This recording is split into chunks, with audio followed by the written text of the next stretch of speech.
মইতো আপোনাক ঠিক চিনি পোৱা নাই সেইটোতো হয় মই তাক কৈছিলো কিন্তু সেই কথাটো নুশুনিলে তাৰ উপৰি এনেকুৱা এটা কথা আলোচনা কৰিবলৈ ৰ'বচোন ৰ'ব বহকচোন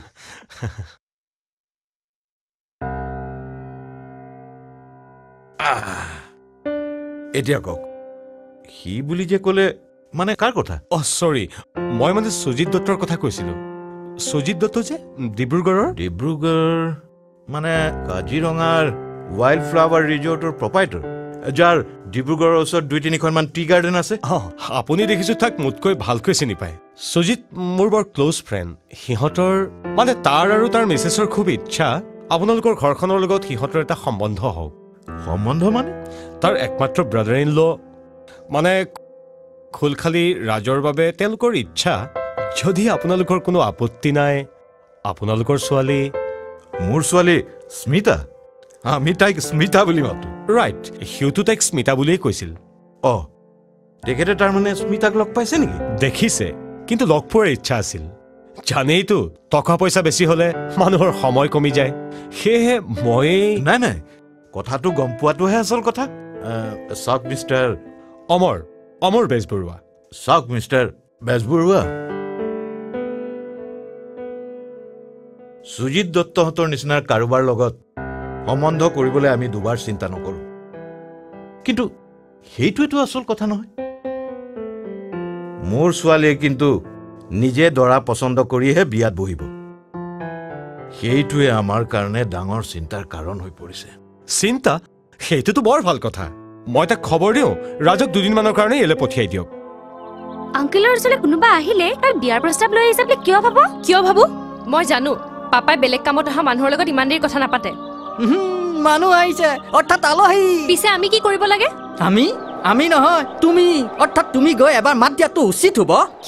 কিয় মানে আলহী বৰ এলা পেচা নহয় বৰ দৰকাৰী কামত আহিছে অৰ্থাৎ 4:30 আগতে তুমি যোৱাটোৱে ভাল হ'ব নেকি তাৰ মানে পাপাই কোৱাৰ আগতে তই মোক উস্তাদি কৰি ইয়াৰ পৰা মাতিবলৈ আহিছ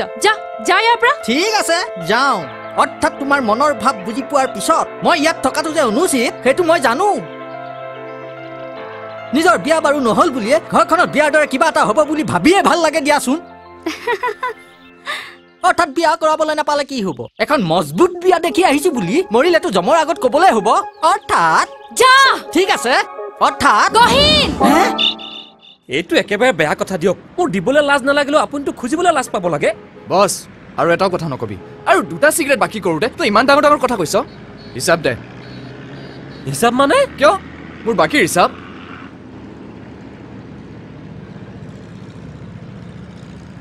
আজিটো ধৰি 51 টকা 75 পইচা হৈছে দিয়ক চাওঁ পেন দে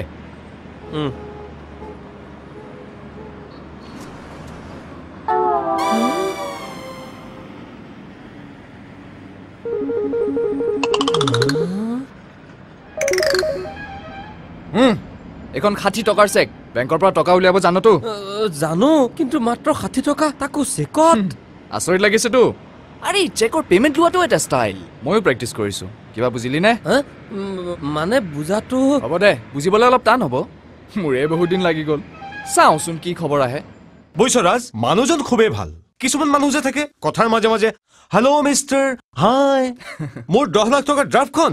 5 লাখ টকা লৈ যাবহি মান ইজ নট আ প্ৰব্লেম তেনেকুৱা ধৰণৰ নহয় গপ অহংকাৰ নাই মুঠৰ ওপৰত ছোৱালীজনীও ভালেই হ'ব লাগে বুজিছা হ'ব লাগে তাৰমানে তুমি তেওঁক মানে স্মিতাক লগেই নাপালা নেকি দেউতাকে দুবাৰমান মাতি পঠিয়াইছিল কিন্তু তাই লাজাই কৰিলে নেকি বিয়া কৰোৱাৰ পিছত মানুহে কিছুমান কথা বুজিও নুবুজে মানে আৰে ঘৰত নিজৰ বিয়া কথা আলোচনা হৈছে বুলি জনাৰ পাছত কোনোবা ছোৱালী ভাগ ল'বলৈ নাহিব আচলতে স্মিতাই অৰেঞ্জ মেৰিজত বিশ্বাসেই নকৰে তেওঁৰ লাভ মেৰিজতহে বিশ্বাস তো কথাটো ময়ো নভবা নহয় ইজনে সিজনক লগ পাব যদি ভাল লাগে বাকীবোৰ কথাটো নিজে নিজে আগবাঢ়িব এটা কাম কৰো নেকি ৰাজকীয়ালে মাতি পঠিয়াও কি হ'ল তোৰ মাতটো ইমান ডাঙৰ হৈ গ'ল যে নাই তুমি ঠিকে কৈছা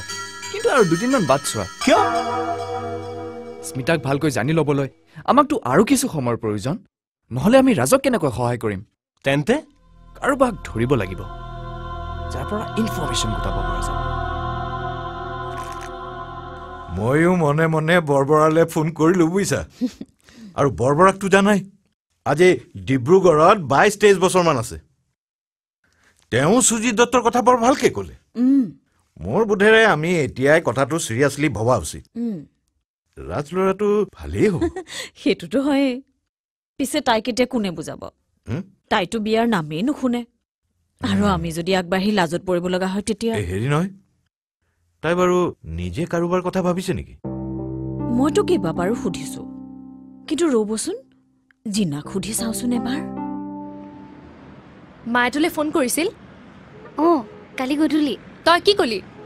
মই আৰু কিটো ক'ম ক'লো তই মোৰ লগত তেনেকুৱা কথা নাপাত কিন্তু স্মিতা তই এবাৰ আণ্টিহঁতৰ কথাও ভাবি নাচাও কিয় তোৰ বিয়াখন লৈ তেওঁলোকৰ যে কিমান হেঁপাহ মই জানো কিন্তু কি কৰিম ক যিদিনাই মই এনেকুৱা কাৰোবাক ভাল পাম যি কেৱল মোকেই ভাল পাই আপোন কৰি ল'ব বিচাৰিব সেইদিনা বাৰু এই ভাল খবৰটো তই মাহঁতক দিবিগৈ ব'ল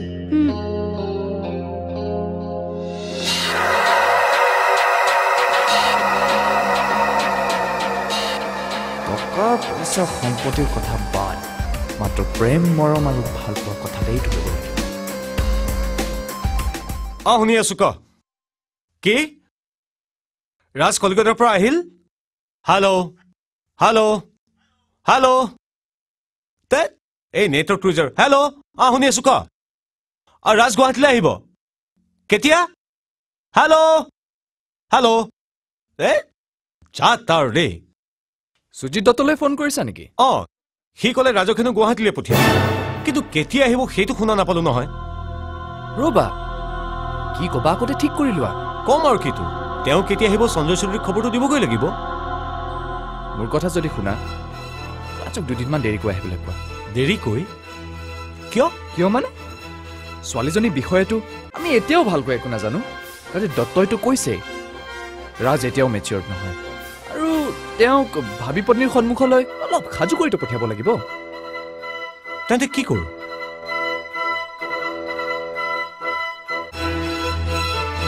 দত্তদাক ক'বা তেওঁ কেতিয়া আহিব লাগিব সেই খবৰটো আমিয়ে দিম ঠিক আছে